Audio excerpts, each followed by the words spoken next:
There's that man again. So, just got home from the gym and wanted to do some content, and I was trying to think of what to do, and I'm like, wait a minute. I don't really talk about some of the more underrated fragrances in my collection, so that's what I'm gonna do today. Stay tuned.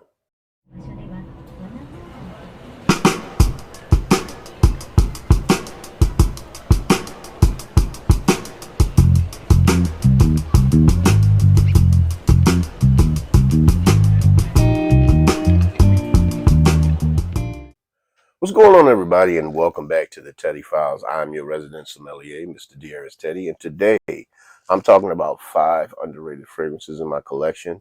I came up with the thought, the idea of it by just one of the fragrances, actually, that was my scent of the day the other day, which is going to be the very first fragrance that I talk about. Because I don't really hear anyone speaking about this fragrance, and it's actually a really good fragrance. And that fragrance would be Hugh Parsons Whitehall. I knew it was going to wash it out because it is a white canteen. It's white. But it's okay because I still got the box, people, which got washed out too. Well, look, I'll put up the description on the screen so you'll see exactly what it looks like. But this fragrance right here, it is fresh, it's spicy, it's aromatic, it's woodsy. I mean, everything that it says on Fragrantica, that's exactly what this fragrance is. This is an actual gorgeous fragrance, and it is beautiful, perfect for the summertime. I mean, some of your fragrance notes that it has grapefruit, bergamot, orange blossom. Yes, I'm reading it off my phone. White pepper, black pepper, geranium. Vetiver, however you pronounce it. Leather, patchouli, white amber. Look, it is a very fresh and airy fragrance. It's not strong. It does project, but it doesn't project very far. Somebody has to be somewhat close to you to really catch it, but when they catch it, they don't forget it. It smells absolutely amazing.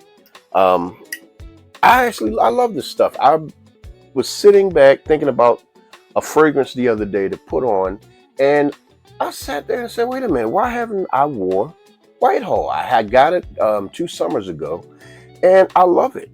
It's just, when you have a certain amount of fragrances, sometimes you have that issue where it's hard to pick one. But this was an easy grab for me, man, the other day, and once again, I absolutely enjoyed it. So I'll leave a link in the description box for you guys so that you can actually get it for yourself and check it out. Not sure if you can get a decant from anywhere or if you can get any kind of testers or anything. But if you don't mind paying about $60 or so, to me, this is worth it. It's worth it. It's very elegant. It's very elegant and smooth, but it's also highly citrusy. So think about how that combination might work. Has a slight bit of a powdery tone to it, but to me, it's an excellent fragrance. It's inoffensive. It can be worn in the office, on date night, just kind of hanging around, lounging. I would not wear this hanging around, lounging, but you can wear a fragrance with whatever you want. But once again, I will put a link in the description box so you can maybe check it out for yourself. And that is Hugh Parsons Whitehall. Yeah, I know I keep putting it in the camera. It's not showing up, but trust me, it's there. So the next fragrance up, it's a fragrance that's been kind of pushed in the background. I'm not sure how many people talk about it. I know they talk a whole lot about its flanker little brother when they talk about Drifter, True Religion Drifter, but I've developed a appreciation for the original, True Religion. I mean, this thing is earthy, it's green, it's mossy. To me, even though it is not even in the fragrance breakdown, this thing is leathery, but there is no leather in the breakdown. I mean, I'll read off what's actually in this. This right here, it has green notes, citrus, patchouli, and oak moss. Those are the note breakdown for this. It says nothing about leather, but I'm telling you, I smell leather. I smell a nice light leather, almost like not the where if you used to go to the leather man back in the day. This is more so like a car leather. like that fresh brand new car leather smell. And it's actually it's absolutely wonderful, absolutely wonderful. I enjoy it.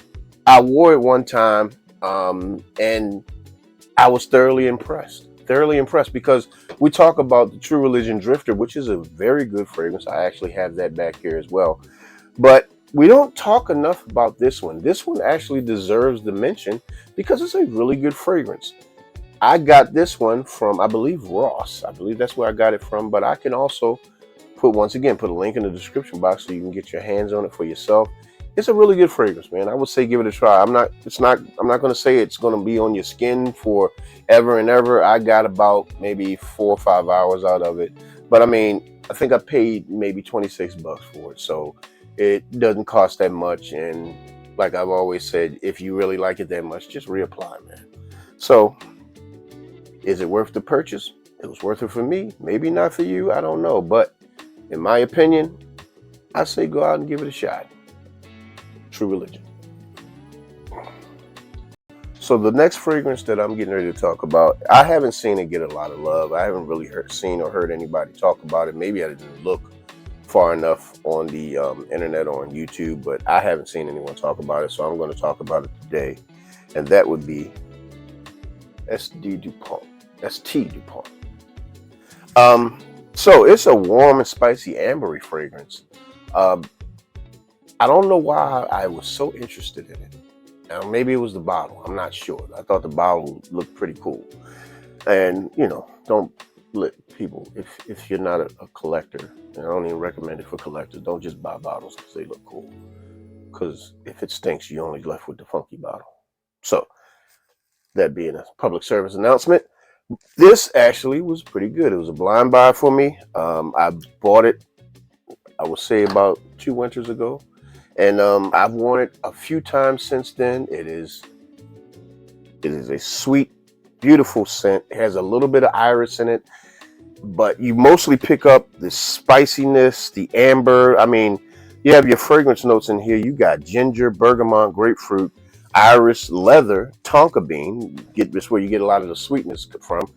You got the amber, vetiver, and patchouli.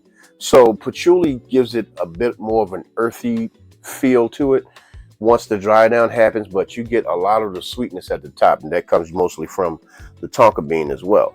But the leather comes somewhat in the middle of the dry down. But I mean, it is the mid note. So, but it's mostly sweet. It has it's not overly sweet. It's not overly sweet, but it has a nice sweetness to it. It's a pretty, I would say, pretty classy fragrance. It's a pretty classy one. It's not overly playful, but you could wear it for whatever occasion that you want, and it's not very expensive. I think I got this for about $20 off of Fragrance Net. So, hey, look, man, this one it's not a bad pickup. It's a pretty good pickup. It was on my skin for about almost 7 to 8 hours, so it has a little bit of longevity to it. So I would recommend getting your hands on it. You're not going to spend a whole lot of money for it, so why not give it a shot? That is S.T Dupont. The next fragrance up is another one that I don't hear enough people talking about, and this fragrance should definitely get a lot more love, and that would be Michael Germain's Sugarfull Pour On. Now, if you're familiar with the Sugarfull line, the Michael Germain Sugarfull line, he has a lot of them that look exactly like this bottle for ladies. But this one he released for men. The moment he released it is when I got it, because I did like the Michael Germain sexual fragrance as well. So I said, you know what, I'm going to give this a shot. I just want to see if I'm going to like it. I blind bought it, and I was blown away.